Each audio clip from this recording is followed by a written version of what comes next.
მერვე საავადმყოფოს ტერიტორიაზე მცხოვრები სოციალურად დაუცველი 117 ოჯახი შესაძლო უსახლკაროდ დარჩეს. მოსახლეობა შენობიდან გამოსახლების მცდელობაზე საუბრობს. ყოფილი კარდიოლოგიური ინსტიტუტის შენობაში ისინი ოქტომბრიდან ცხოვრობენ. ნაგებობა ინფექციური საავადმყოფოს ბალანსზე ირიცხება. შენობის რეაბილიტაციის პროცესი კი შესახლებული ოჯახების გამო ფერხდება. მოსახლეობა შენობის დაცვის სამსახურის თანამშრომლის მხრიდან განხორციელებულ ძალადობაზე საუბრობს. მათ პროტესტს არასამთავრობო ორგანიზაციის წარმომადგენლების უერთდება.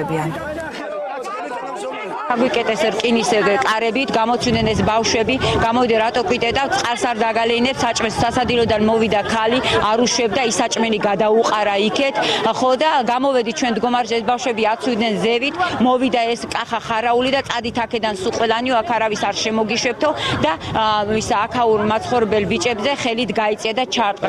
აქ ჩემი ინიციატივით არაფერი არ ხდება, აქ არის ყველაფერი გადმოცემული სიების მიხედვით, ვინც არის ეგრეთ წოდებული თეთრ სიაში შეუძლია ჩვეულებრივად შევიდეს გამოვიდეს სანამ დააკმაყოფილებენ იმ თანხით. ადამიანმა ერთის მხრივ კანონი დაარღვიოს, მეორეს მხრივ ის ფლობდეს გარკვეულ ქონებას, ან საერთოდ არ წარმოადგენდეს სოციალურად დაუცველად, შესაბამისად მას არანაირი იურიდიული და სამართლებრივი უფლება არ აქვს იმყოფებოდეს იმ ობიექტში.